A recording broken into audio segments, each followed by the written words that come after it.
Hi friends, welcome to my classroom. বন্ধুরা, এই ভিডিওতে ক্লাস 8-এর রায়মার্টিন প্রশ্নবিচিত্রা 2025 এর অঙ্কের যে 2 নম্বর সেট আছে, এটা Alipurduar New Town girls high school এবং শান্তিপুর মিউনিসিপ্যাল হাই স্কুল এর এক দাগ থেকে পরপর সমস্ত অঙ্কগুলো করব। তো শুরুতেই বলবো, আমার চ্যানেলে প্রথম হয়ে থাকলে অবশ্যই চ্যানেলটি সাবস্ক্রাইব করবে এবং ভিডিওগুলো অবশ্যই তোমার বন্ধুদের সাথে শেয়ার করবে। আর যদি ফেসবুক থেকে দেখে থাকো ভিডিওটিকে অবশ্যই আমার পেজটিকে অবশ্যই লাইক করবে এবং ফলো করবে। তো এখানে দেখো এক দাগে আছে সত্য না মিথ্যা লেখো। এ এবং বি মূলদ সংখ্যা হলে এ বাই বি সর্বদা একটি মূলদ সংখ্যা হবে। হ্যাঁ, এটা সত্য। এ বাই বি সর্বদা একটা মূলদ সংখ্যা হবে।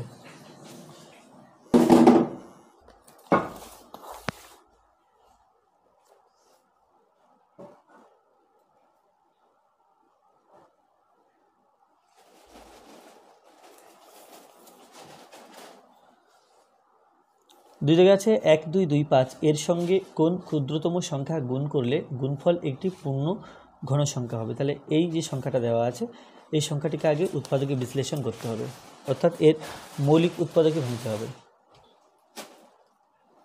তো 2, 2, 5 যদি 5 দিয়ে ভাগ করা যায়, তাহলে 5 দিয়ে 1, 2, 2, 5কে ভাগ করতে হবে। ভাগ করলে 2, 10, 4, 5, 20, 5, 5, 25, তাহলে 245 হলো। আবার 5 দিয়ে ভাঙবো, তাহলে 245কে 5 দিয়ে ভাগ করতে হবে। 4, 5, 20, 5 নং 45,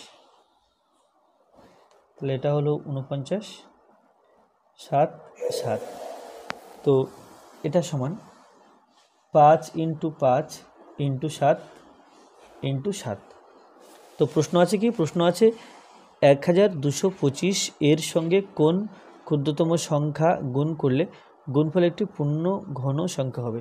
তাহলে এখানে একটা 3খানা 5 থাকার কথা, বাট 2খানা 5 আছে। 3খানা 5 থাকলে আমরা 5 কি লিখবো, 3খানা 7 থাকলে 7 কিউব লিখবো। তাহলে আরও গুণ করতে হবে 1খানা 5 এবং 1খানা 7, তাহলে 5 × 7 গুণ করতে হবে।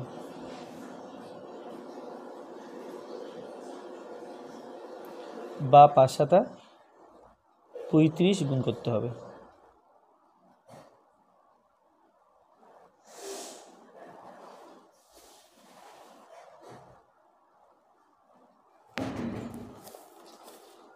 এরপরে 3-এ আছে সঠিক উত্তরটি নির্বাচন করো। প্রদত্ত কোন দুটি কোণ পরস্পর পূরক কোণ। অ্যাকচুয়ালি দুটো কোণ যোগ করলে যদি 90 ডিগ্রি হয়, তাহলে এইটিকে অপরটির পূরক কোণ বলা হয়। এখন প্রত্যেক জোড়া কোণ যোগ করে করে দেখতে হবে যে 90 ডিগ্রি হচ্ছে কিনা। যদি 90 ডিগ্রি হয় তাহলে পূরক কোণ হবে, যদি 90 ডিগ্রি না হয় তাহলে পূরক কোণ হবে না। তাহলে প্রথম এ অপশান দেখো, এ অপশানে আছে 22.1 ডিগ্রি, আচ্ছা 67.1 ডিগ্রি। তাহলে 1-2 আর 1-2 মিলে 1 হলো, অর্থাৎ হাফ হাফ মিলে 1 ডিগ্রি। এবার 67 আর 22 যোগ করতে হবে, এটা 9, আর এখানে 8 আর হাফ হাফ মিলে 1, তাহলে এটা হলো 90 ডিগ্রি। তাহলে এটা পূরক কোণ, এই পূরক কোণ। এরপর যদি বি দেখি, বি আছে 32.1 ডিগ্রি প্লাস 66.1 ডিগ্রি, তাহলে 32 আর 66 যোগ করতে হবে।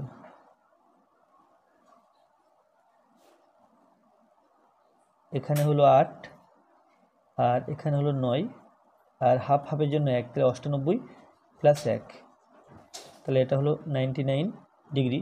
এটা পূরক কোণ নয়।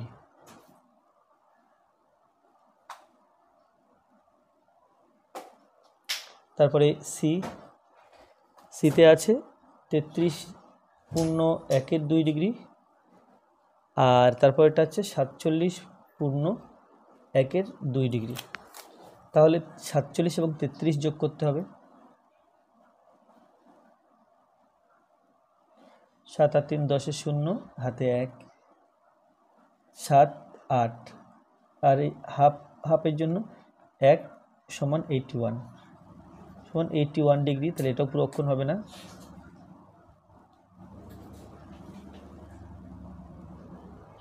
পুরক কোণ নয়।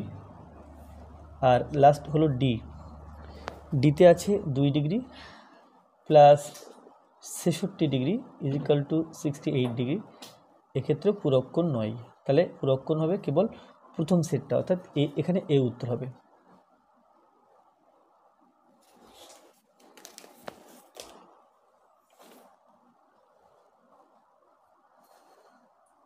সঠিক উত্তরটি নির্বাচন করো।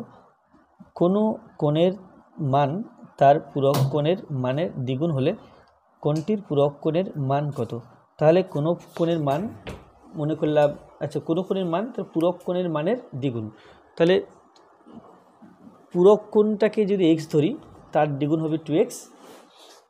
তো কোনো কোণের মান তার পূরক কোণের মানের দ্বিগুণ, তাহলে এখানে ধরে নিই, মনে করি পূরক কোণের মান x ডিগ্রি,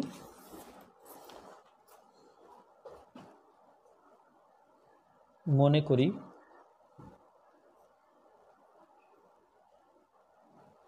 পূরক কোণের মান সমান x ডিগ্রি। আচ্ছা, তাহলে অতএব কোণটির মান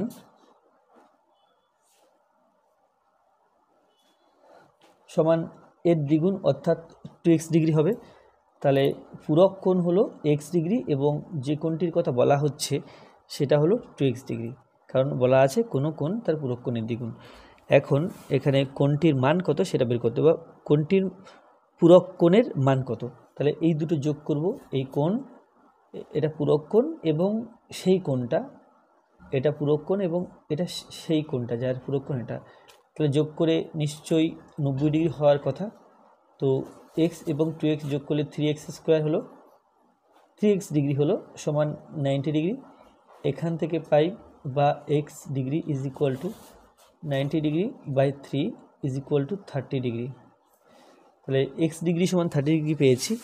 এখন কোণটির পূরক কোণের মান কত? আমরা পূরক কোণের মান x ধরেছিলাম, x সমান 30 ডিগ্রি হলো, অতএব পূরক কোণের মান 30 ডিগ্রি। পূরক কোণের মান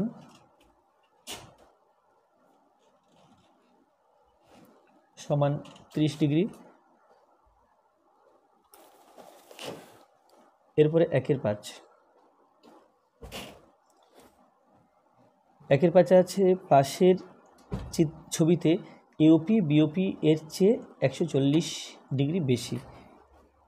এওপি বিওপির চেয়ে 140 ডিগ্রি বেশি হলে এওপি ও বিওপি এর মান কত হবে? আমরা জানি যে এই এওপি বিওপি মিলে 180 ডিগ্রি, কারণ টোটাল এই কোণটা একটা সরল কোণ।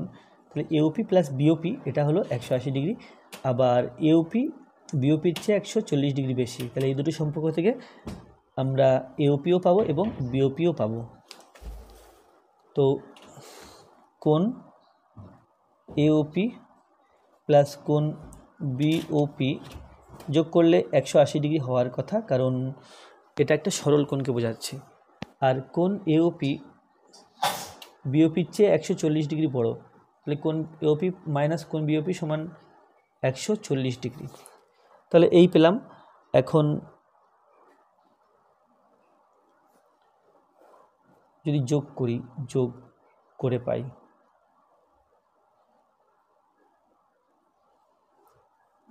তাহলে এটা কেটে যাচ্ছে, 2 এওপি সমান 180 এবং 140 যোগ করতে হবে, এটা 0 পেলাম। 8 4 12 2 হাতে 1 3, 320 ডিগ্রি, বা কোণ এওপি সমান 320 ডিগ্রি, 320 ডিগ্রি বাই 2, এটা 16 2 32 অর্থাৎ 160 ডিগ্রি। তাহলে কোণ এওপি সমান 160 ডিগ্রি পেয়েছি। আর কোণ বিওপি যেটা আছে, কোণ বিওপি আসলে এওপি আর বিওপি মিলে 180 ডিগ্রি, তাহলে একটা যদি 160 ডিগ্রি হয় তার থেকে 180 ডিগ্রি থেকে 160 ডিগ্রি বিয়োগ করলে আমরা পাই 20 ডিগ্রি। তাহলে বিওপি হলো 20 ডিগ্রি এবং এওপি হলো 160 ডিগ্রি। পাশের ছবি থেকে x ডিগ্রি এর মান নির্ণয় করো। তো এখানে একটা ছবি দেওয়া আছে, এই সাইড x ডিগ্রি, এটা 45 ডিগ্রি আর এটা 2x ডিগ্রি। তো এ ও বি এই যদি পুরো কোণটা ধরি, আমরা পুরো কোণটা 180 ডিগ্রি অর্থাৎ সরল কোণ, তাহলে এক্স 45 এবং 2x ডিগ্রি যোগ করে 180 ডিগ্রি হওয়ার কথা, যেহেতু ওটা একটা সরল কোণ।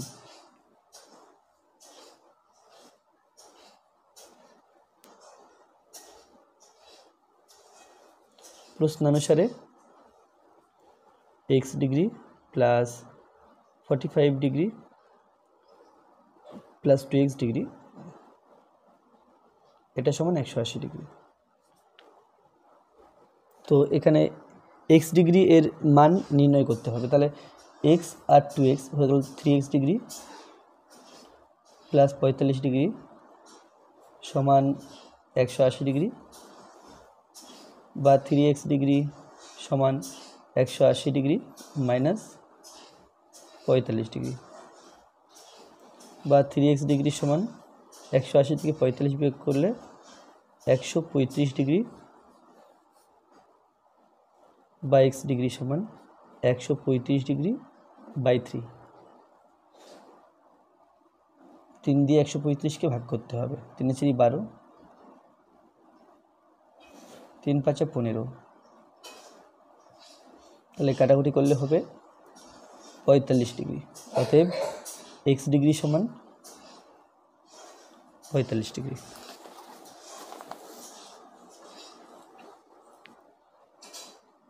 সাথে আছে একটি আয়তক্ষেত্রের পরিসীমা 24 সেমি এবং দৈর্ঘ্য 9 সেমি হলে প্রস্থ কত। তাহলে এখানে প্রস্থ যদি x ধরে নিই তাহলে x ধরে সহজে করা যাবে। তাহলে এখানে প্রথম প্রস্থ x ধরে নেব, আর পরিসীমা সূত্র 2 × দৈর্ঘ্য প্লাস প্রস্থ।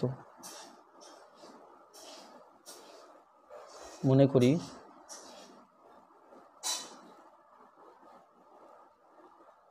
আয়তাকার ক্ষেত্রটির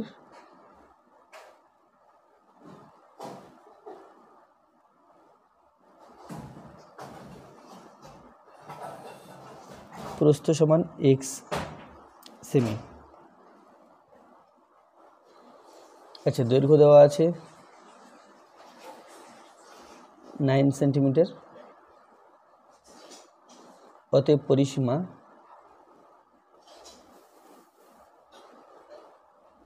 সমান 2 × দৈর্ঘ্য প্লাস প্রস্থ। তাহলে এটা সমান বলা আছে 24 সেন্টিমিটার। তাহলে লিখতে হবে প্রশ্নানুসারে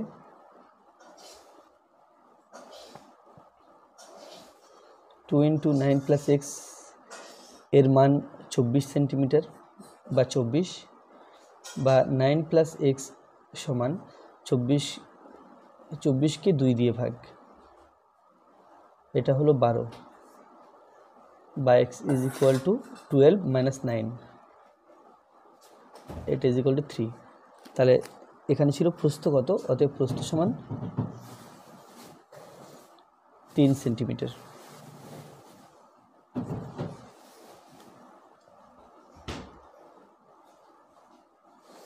এরপর 8-এর দাগে আছে, দেখো শূন্যস্থান পূরণ করো। পাইচিত্রে তথ্যগুলিকে প্রকাশ করা হয় ড্যাশের মাধ্যমে। তাহলে পাইচিত্রে এটা হয় বৃত্তকলার মাধ্যমে।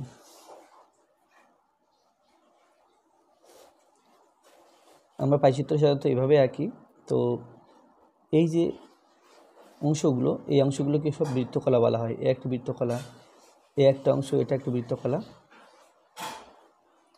এটা একটা বৃত্তকলা, এটা একটা বৃত্তকলা। অর্থাৎ এই যে অংশগুলোকে বৃত্তকলা বলা হয়। তাহলে এই অংশ দিয়ে আমরা পাইচিত্রে তথ্যগুলোকে প্রকাশ করি, একে বলা হয় বৃত্তকলা। এরপরে আছে নিচের প্রশ্নগুলি উত্তর দাও। রেখাঙ্কিত অংশটির ক্ষেত্রফল নির্ণয় করে। এখানে ছবি দেওয়া আছে। রেখাঙ্কিত অংশ অর্থাৎ এই অংশটা বাদ দিয়ে বাকি অংশের ক্ষেত্রফল বের করতে হবে। তো এই এতটুকু 7 সেন্টিমিটার, এখান থেকে পর্যন্ত 8 সেন্টিমিটার, এতটুকু 8 সেন্টিমিটার, এখান থেকে এ পর্যন্ত 3 সেন্টিমিটার। তাহলে টোটাল ক্ষেত্রফল বের করে তার থেকে এই সাদা অংশের ক্ষেত্রফল বিয়োগ করলে রেখাঙ্কিত অংশের ক্ষেত্রফল বেরোবে। তাহলে টোটাল দৈর্ঘ্য এবং টোটাল প্রস্থ আগে বের করে নিতে হবে।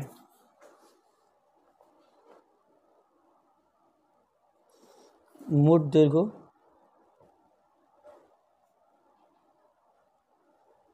সমান 7 plus 8 semi is equal two 15 centimetre. মোট প্রস্থ ওখানে আছে 8 + 3 সেন্টিমিটার সমান 11 সেমি।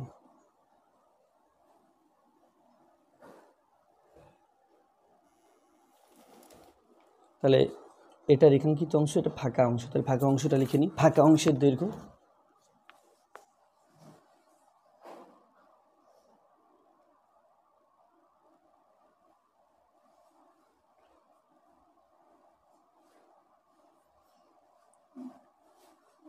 আচ্ছা, এর ক্ষেত্রফলটাকে বের করে নিই। এবং ক্ষেত্রফল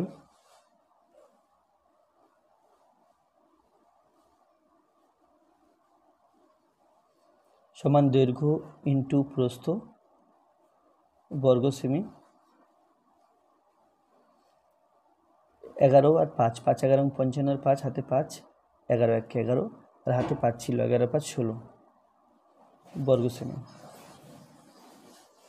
এরপরে ফাঁকা অংশের দৈর্ঘ্য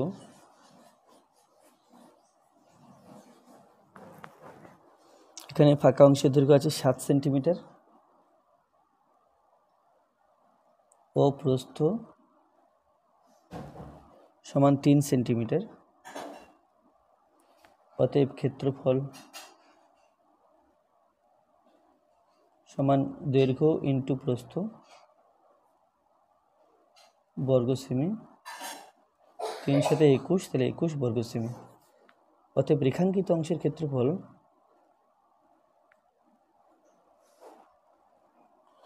রেখাঙ্কিত অংশের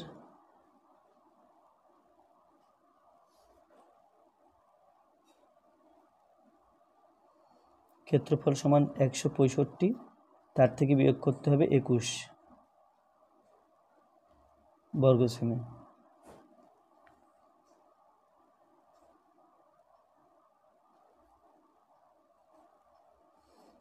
সমান 144 বর্গ সেমি।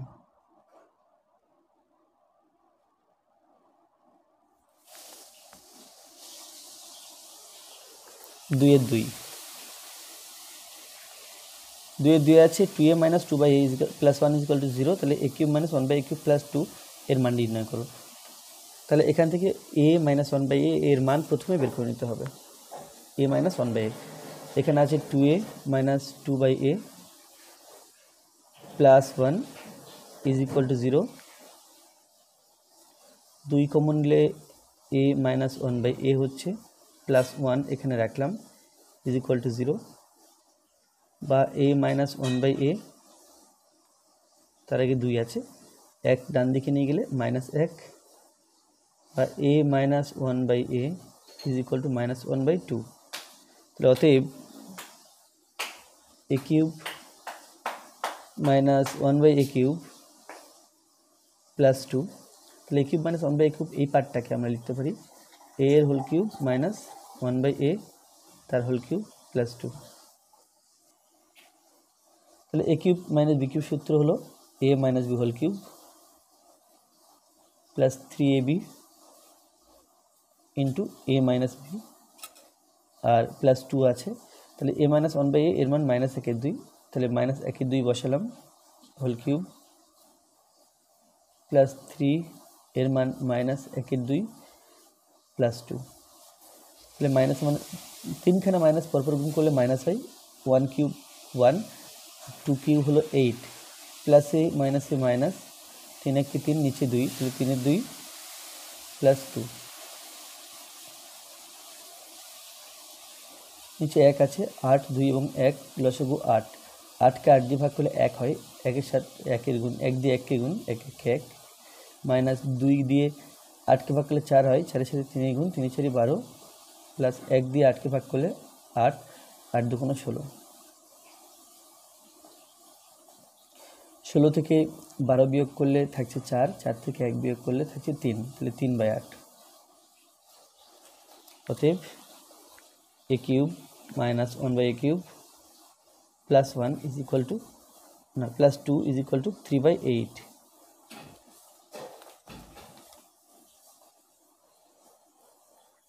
এরপরে আছে 81 x⁴ প্লাস 2কে 3x - 1 দিয়ে ভাগ করলে ভাগফল ও ভাগশেষ কত হবে?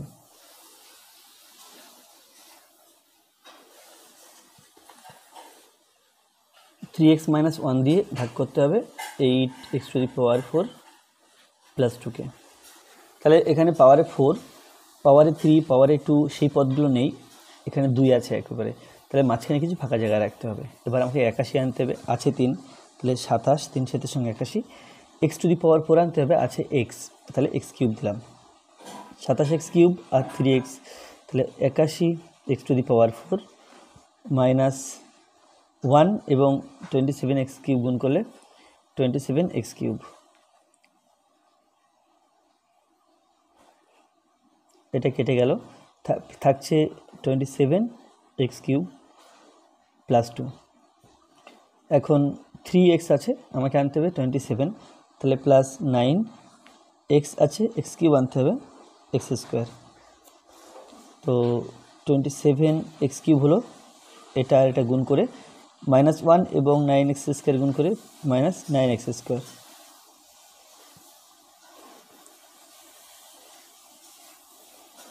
এটা কাটছে, থাকছে 9x² প্লাস 2। এখন 3 আছে, 9 আনতে হবে, তাহলে প্লাস 3x দিলাম, 3x এর 3x 9x² -1 এবং 3x প্লাস 3x, তাহলে -3x হয়ে গেল। এটা কাটলাম, ও প্লাস 3x প্লাস 2। এখন 3x আছে, এখানে 3x আছে, তাহলে প্লাস 1 দিয়ে দিলাম, তাহলে এখন হবে 3x - 1। এটা কেটে গেল, এখানে হচ্ছে প্লাস 3, তাহলে এটা ভাগফল, এটা ভাগশেষ। অতএব নির্ণয় ভাগফল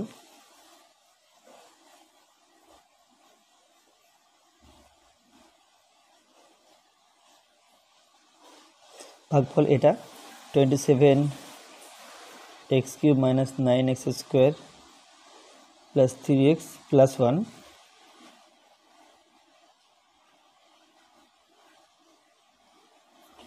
ভাগশেষ = 3। এরপরে 4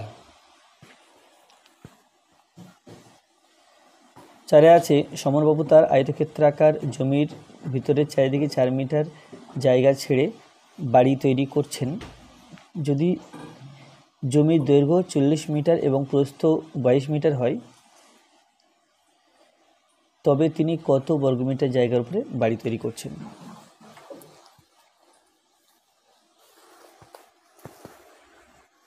তো এখানে ছবি এঁকে করলে অঙ্কটা সুবিধা হয়, বুঝতে সুবিধা হবে। মনে করলাম এটা হলো সেই আয়তাকার জায়গা,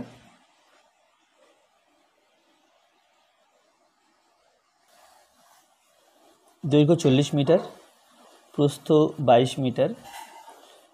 এখন এর ভেতরের 4 মিটার জায়গা ছেড়ে, অর্থাৎ এরকম 4 মিটার জায়গা ছাড়া আছে ভেতরে চারিদিকে, এই জায়গাতে তিনি বাড়ি তৈরি করেছেন।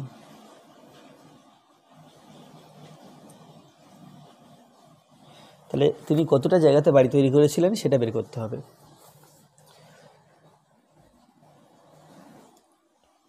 তাহলে মোট দৈর্ঘ্য 40 মিটার, তার থেকে যদি বাড়ি তৈরি করেছেন যে জায়গায়, তার দৈর্ঘ্য বের করতে হয়, এদিককার 5 মিটার আর এদিককার 5 মিটার বিয়োগ করতে হবে। তাহলে 40 থেকে 5 আর 5 10 বিয়োগ করতে হবে, 10 বিয়োগ করলে আমরা পাবো এটা 30 মিটার। আর প্রস্থ আছে 22 মিটার, তো প্রস্থ এদিককার 5 মিটার বিয়োগ এদিককার 5 মিটার বিয়োগ, তাহলে 5 5 10 মিটার বাদ দিলে 22 থেকে হয় 12 মিটার। তাহলে তারপরে এখানে 30 বেরিয়েছিল, এখানে 12 বেরিয়েছে, 30 আর 12 গুণ করতে হবে, গুণ করে 3 × 36, অর্থাৎ 360 বর্গমিটার হবে। তো এখানে লিখতে হবে যে 4 মিটার জায়গা ছেড়ে 4 মিটার ছেড়ে বাকি জমির 4 মিটার ছেড়ে বাকি জমির দৈর্ঘ্য সমান 40 - 5 - 5 মিটার সমান 30 মিটার, প্রস্থ সমান 22 আছে, 22 থেকে বিয়োগ করব 5 আর 5, মিটার সমান 22 মাইনাস 10 মিটার সমান 12 মিটার। অতএব ক্ষেত্রফলের সূত্র আমরা জানি, দৈর্ঘ্য ইন্টু প্রস্থ সমান দৈর্ঘ্য আছে 30 এবং প্রস্থ আছে 12। তাহলে মিটার আর মিটার গুণ করলে মিটার স্কোয়ার বা বর্গ মিটার সমান 3 বারং 36 অর্থাৎ 360 বর্গ মিটার। এরপরে 3-এর 1 আছে a প্লাস 9/a সমান 3। তাহলে a কিউব প্লাস 27 এর মান নির্ণয় করো।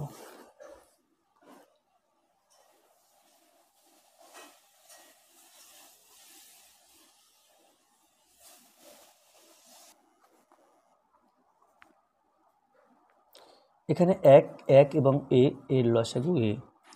1 দিয়ে একে ভাগ করলে a হয়, a দিয়ে একে গুণ, তাহলে a স্কোয়ার। a দিয়ে একে ভাগ করলে 1 হয়, 1 দিয়ে 9কে গুণ, 1কে 9 সমান 3। এখান থেকে লেখা যায় বজ্রগুণ করে a square plus 9 is equal two 3a, বা a square minus 3a plus 9 is equal to 0।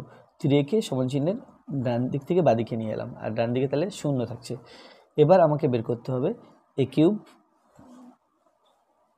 এখানে বের করতে হবে a কিউব প্লাস 27।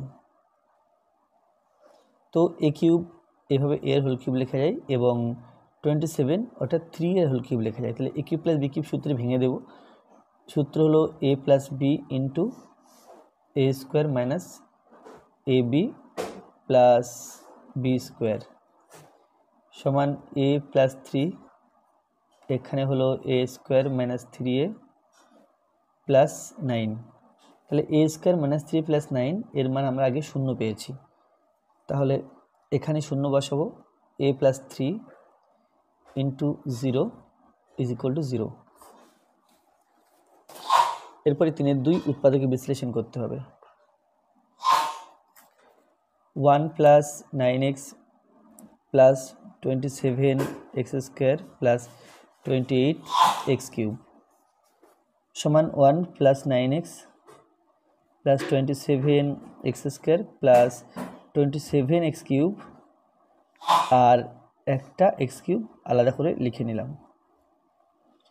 তো আমরা a plus b whole cube সূত্র জানি, এটা সমান a cube minus 3a square b plus 3ab square plus b cube. এই সূত্রে এই পার্টটাকে এই সূত্রে আকারে লিখব। তো সমান,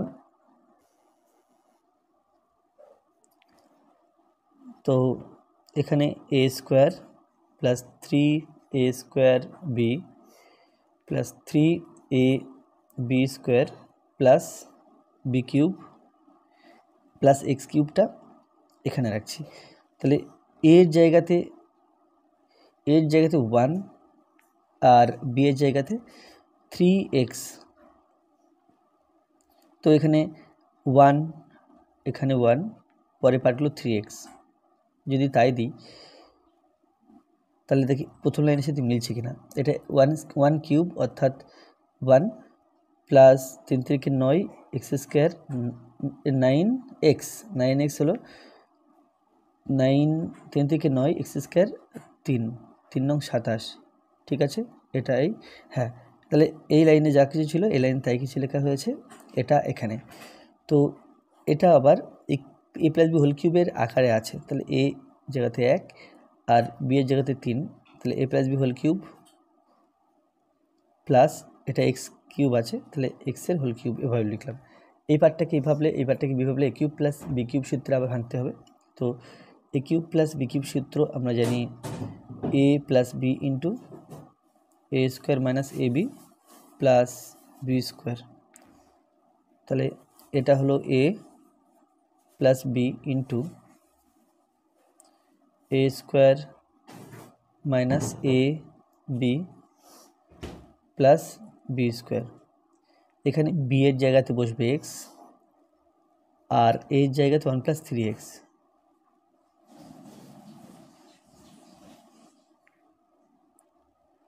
তো 1 3x এবং x, তাহলে 1 + 4x হলো। এবার এখানে a + b হোল স্কয়ার সূত্রে ভাঙতে হবে, তাহলে a² + 2ab + b², যেখানে a এর মানগুলোতে 1 বসবে, b এর মানগুলোতে b এর জায়গাগুলোতে 3x বসবে। x দিয়ে 1কে গুণ করলে -x -a + a minus 3x এবং x, তাহলে 3x² + x² = 1 + 4x, তাহলে 1 1 কে 1 প্লাস 2 1 কে 2, 3 × 6 6x প্লাস 3 3 কে 9, অর্থাৎ 9x² - x minus 3x² plus x² = 1 + 4x। সংখ্যা হিসেবে কেবল 1 আছে, তাহলে 1 লিখব। এখানে 6x, এখানে -x, 6x থেকে x বিয়োগ করলে +5x থাকছে, তাহলে +5x লিখতে হবে। এবার x² +9x² থেকে 3x² বিয়োগ করছি, তাহলে +6x², আর এখানে +x² আছে, তাহলে +6 এবং +1, তাহলে +7x²।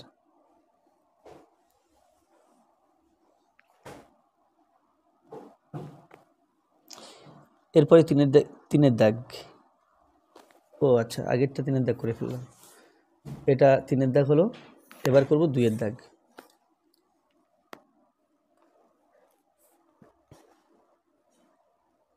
a² - b² - c² plus 2bc। এখানে যেহেতু bc আছে, bc এর দুই প্রান্তে এক প্রান্তে b², অন্য প্রান্তে c² রাখবো, তাহলে হলো a² - b² plus 2bc - c²। bc এক প্রান্তে c², অন্য প্রান্তে b² রেখেছি। তো এখানে a² হলো মাইনাস দিয়ে ব্র্যাকেট শুরু করলাম, a² - a plus -a + a minus 2bc -a - a plus c²। তো a² - 2ab + b², অর্থাৎ এটা a - b হোল স্কয়ার সূত্রে আকারে আছে। তো এখানে লিখলাম a², আর এখানে লিখলাম b - c তার হোল স্কয়ার। এখন a² - b² সূত্র আমরা জানি a + b × a - b।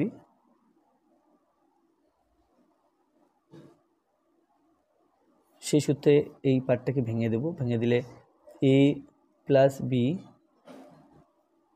× a - b, যেখানে a এর জায়গাতে a বসবে আর b এর জায়গাতে b - c বসবে।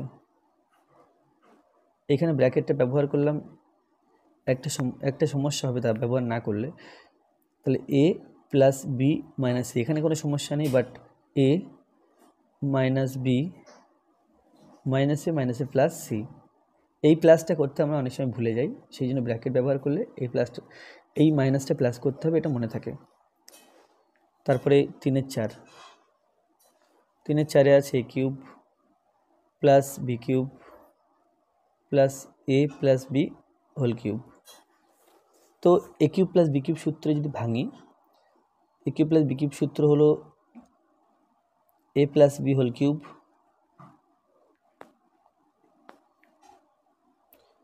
-3ab × a + b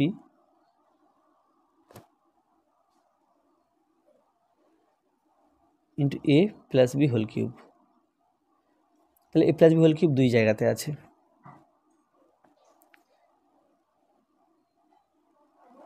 বা এভাবে না করে আর একখানা সূত্র আছে, এভাবে করে দেখি, a + b × a² - ab plus b², আর এটাকে লিখব কি প্লাস a + b লিখে নিলাম, আর a + b হোল স্কয়ার লিখে নিলাম।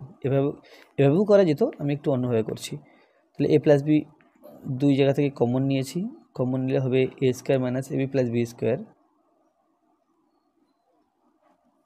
আর এখানে থাকবে a + b হোল স্কয়ার। তাহলে a + b হোল স্কয়ার না লিখে আমি a + b হোল স্কয়ার সূত্রটা লিখে দিই, a² + 2ab প্লাস b² সমান a + b × a² এখানে আছে, এখানে আছে, তাহলে 2a² - ab + 2ab, তাহলে plus ab plus B square plus B square plus 2b square, তাহলে এটা উত্তর।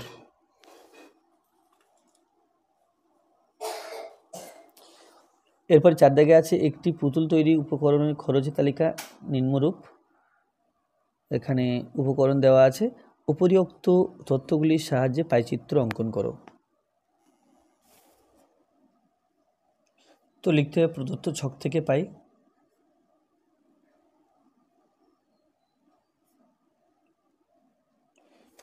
এখানে ছক তৈরি করতে হবে, যে তথ্যগুলো দেওয়া আছে সেই তথ্য অনুযায়ী এখানে একটা ছক তৈরি করতে হবে। এখন সেই ছকে এখান থেকে আলটিমেটলি আমাদের কেন্দ্রীয় কোণ বের করতে হবে এবং কেন্দ্রীয় কোণ বের করে একটা বৃত্ত অঙ্কন করে বৃত্তকলাগুলো আঁকতে হবে।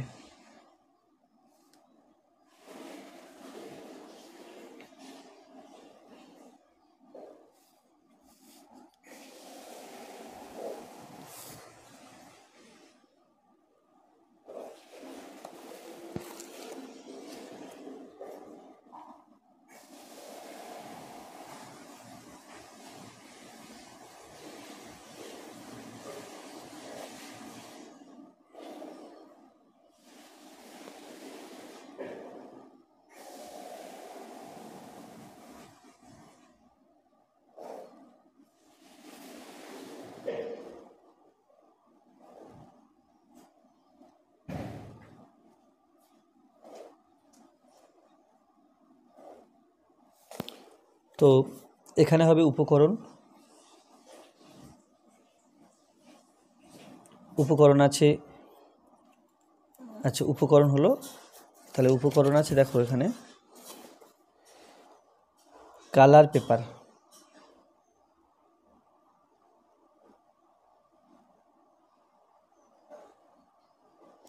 কালার পেপার, তো রং আছে, তারপরে কাঁচি আছে,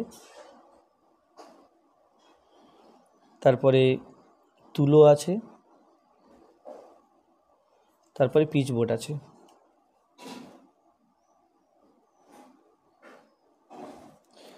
তারপরে খরচ, খরচ প্রথমটা 18 টাকা, তারপরেরটা 24 টাকা, তারপরেরটা 50 টাকা, তারপরেরটা 12 টাকা, তারপরেরটা 16 টাকা। আর এখানে লিখব মোট, আমি আলাদা করে ঘর করছি না, ঘর করলে ভালো হতো, না করলে অসুবিধা নেই। তো এখানে মোট যেটা আছে 18 এবং 24, তাহলে 24 এবং 18 32, 42 হলো, 42 আর এদিকে 50 92, 92 আর 12 104, 104 আর 16 120, 120। এখন এখানে লিখব ভগ্নাংশ, অর্থাৎ এই কালার পেপার কিনতে কত অংশ টাকা খরচ হচ্ছে।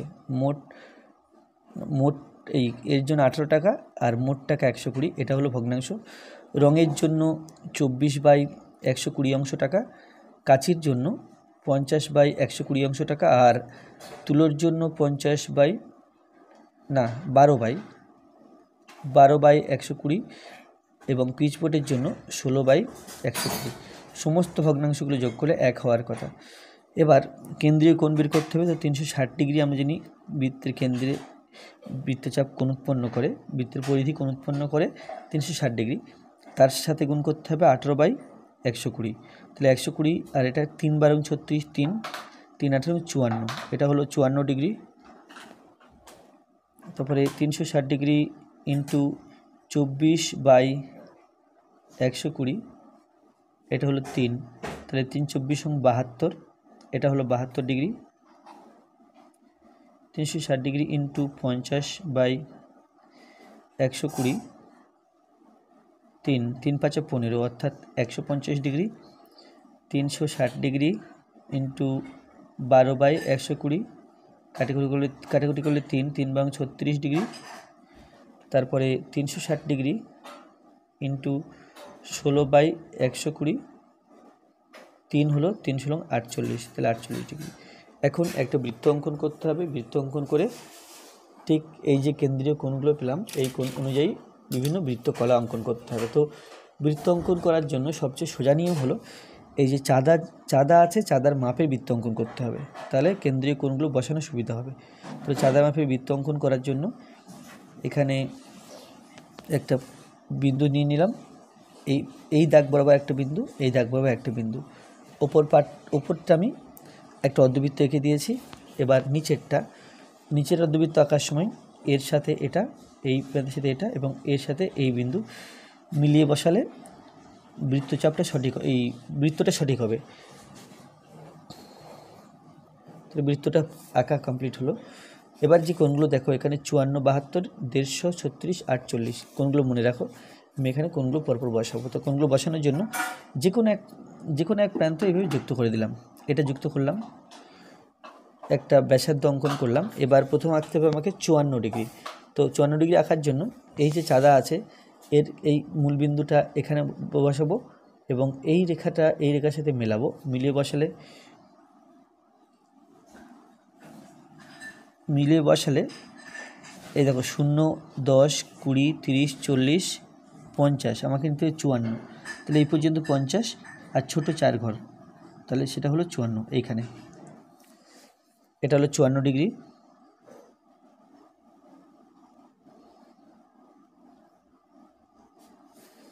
তারপরে আছে 72 ডিগ্রি। তো একই রকমভাবে এখানে মিলিয়ে বসাতে হবে। 10, 20, 30, 40, 50, 60, 70 আর ছোট 2 ঘর, এখানে 72।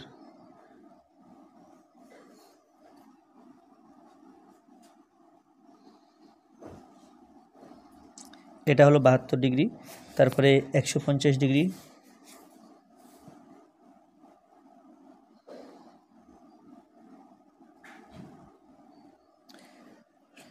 10, 20, 30, 40, 50, 60, 70, 80, 90, 100, 110, 120, 130, 140, 150, অর্থাৎ এই পর্যন্ত।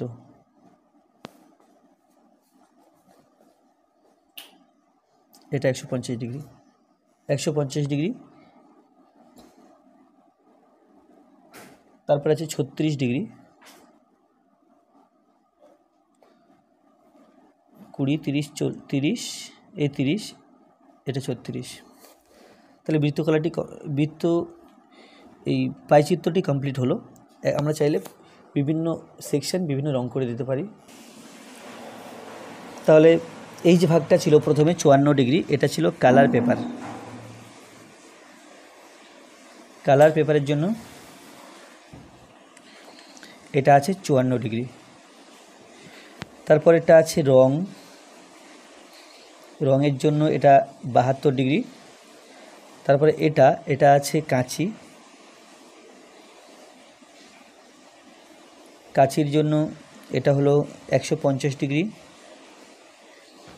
তারপরে আছে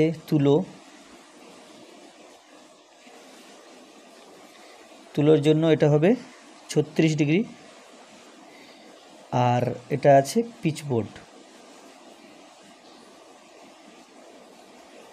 পিচবোর্ডের জন্য এটা আছে 48 ডিগ্রি। আর যে ছবিটা পেলাম এই ছবিটা হলো পাইচিত্র।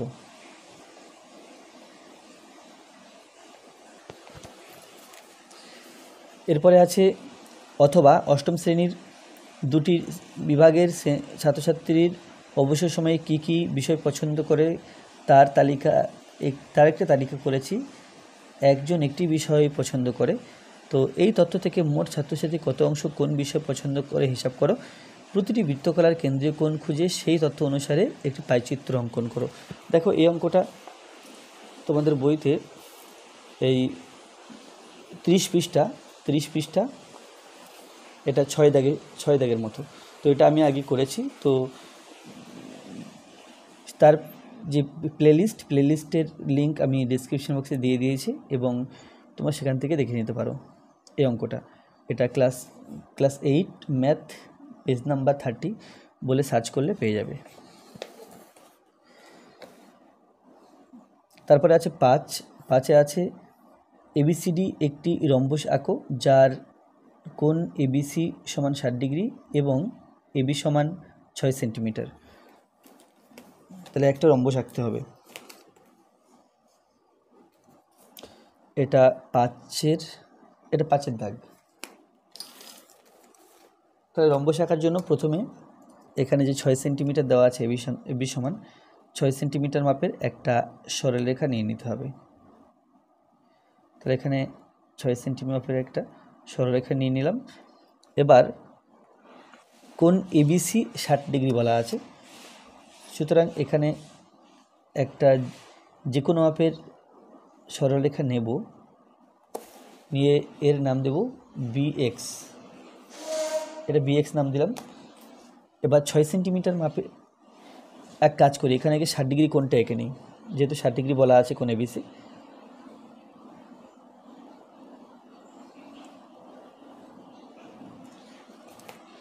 তো এখানে একটা 60 ডিগ্রি কোণ এঁকে নিলাম।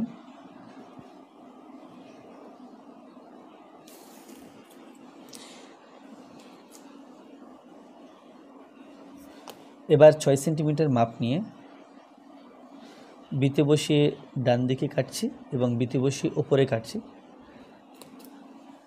এই জায়গাটা ওয়াই নাম, এখানে এ নাম, এখানে সি নাম। তো এ বিন্দুতে বসিয়ে এই ফাঁকা জায়গাতে একটা বৃত্তচাপ আঁকবো এবং এ বিন্দুতে বসিয়ে ওর ওপর আর একটা বৃত্তচাপ আঁকবো।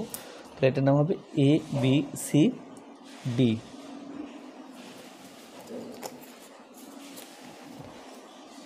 তারপরে এ বিন্দুর সাথে ডি বিন্দু এভাবে যুক্ত করে দিতে হবে।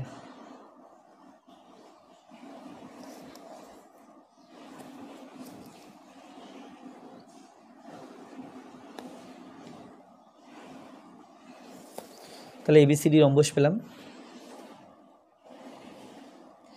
এবিসিডি রম্বস অঙ্কন করা হলো, যার কোণ এবিসি সমান 60 ডিগ্রি ও এটা এবি, এবি বাহু সমান 6 সেন্টিমিটার।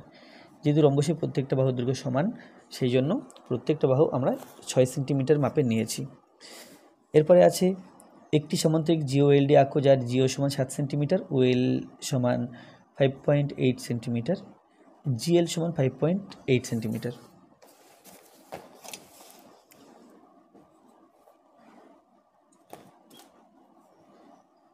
পাঁচের অথবা। তো এখানে প্রথমে 7 সেন্টিমিটার মাপের একটা সরল রেখাংশ নিয়ে নিতে হবে, যার নাম জিও। তারপরে 5.8 সেন্টিমিটার মাপের দুটো নিতে হবে, 5.8 এই পর্যন্ত।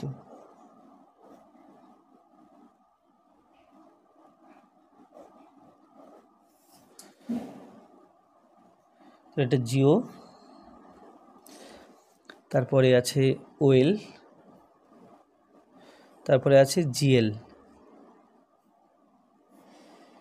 তো মোটামুটি এরকম দেখতে হবে, জি ও এল ডি এরকম সামুদ্রিক দেখতে হবে। এই জিও এটা আছে 7 সেন্টিমিটার, ওএল এটা আছে 5.8 সেন্টিমিটার, আর এটা আছে 5.8 সেন্টিমিটার। ওএল এটা, আর এটা জিএল অর্থাৎ এই কর্ণ। তো এটা 7 সেন্টিমিটার, এটা 5.8 সেন্টিমিটার, আর এটা হচ্ছে 5.8 সেন্টিমিটার। তাহলে কী করব, প্রথমে এই ত্রিভুজাকার পার্টটা এঁকে নেব, তারপরে এই পার্টটা আঁকবো। তার জন্য যে কোনো মাপের একটা সরলরেখা নিয়ে নিতে হবে, সরলরেখা অংশ।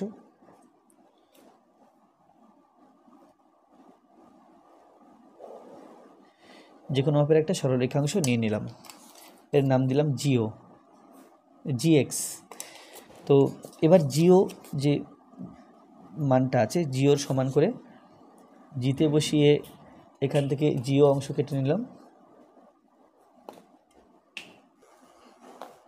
এরপরে যে ওএল আছে, ওএল, তাহলে এল বিন্দু পাওয়ার জন্য আমরা ওএল মাপ নিয়ে ও বিন্দুতে বসিয়ে একটা বৃত্তচাপ আঁকবো এবং জিএল যেটা আছে জিএল, তো জিএল মাপ নিয়ে জি বিন্দুতে বসিয়ে আর একটা বৃত্তচাপ আঁকতে হবে।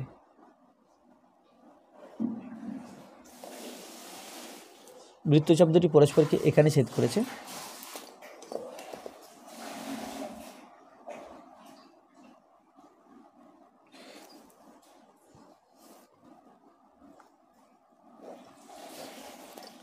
তো এই ত্রিভুজ আমি পেয়ে গেলাম, এটা এল এল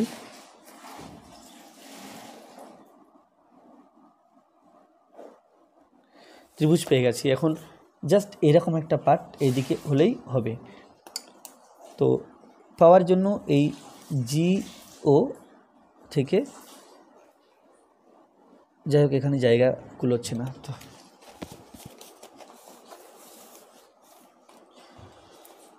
জিও মাপ নিয়ে, যেহেতু সমান্তরিক বিপরীত বাহুগুলি পরস্পর সমান, তাহলে জিও মাপ নিয়ে এল বিন্দুতে বসিয়ে এখানে একটা বৃত্তচাপ আঁকতে হবে। তারপরে এই বাহুর মাপ নিয়ে, এটা আছে ওএল, ওএল বাহুর মাপ নিয়ে এখানে বসিয়ে এখানে আরেকটা বৃত্তচাপ আঁকতে হবে। বৃত্তচাপ দুটো যেখানে ছেদ করবে জি ও এল, এর নাম ডি, তাহলে এই ডি বিন্দুর সাথে এল এবং জি বিন্দু যোগ করতে হবে।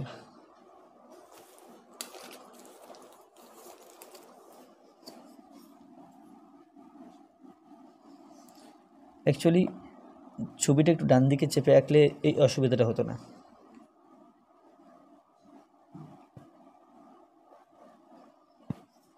তাহলে এটা সামান্তরিক হয়ে গেল। তাহলে জি ও এল ডি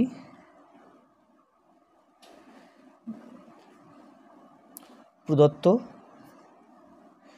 মানগুলি ব্যবহার করে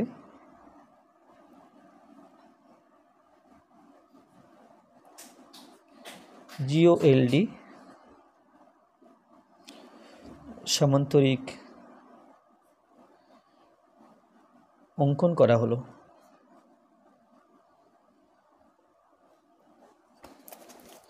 তো আজকে ভিডিওটি এই পর্যন্ত। ভিডিওটি ভালো লাগলে অবশ্যই লাইক করবে, কোনো প্রশ্ন থাকলে কমেন্টে জানাবে, আর আমার চ্যানেলে প্রথম হয়ে থাকলে অবশ্যই চ্যানেলটি সাবস্ক্রাইব করবে এবং ভিডিওগুলো অবশ্যই তোমার বন্ধুদের সাথে শেয়ার করবে। ধন্যবাদ।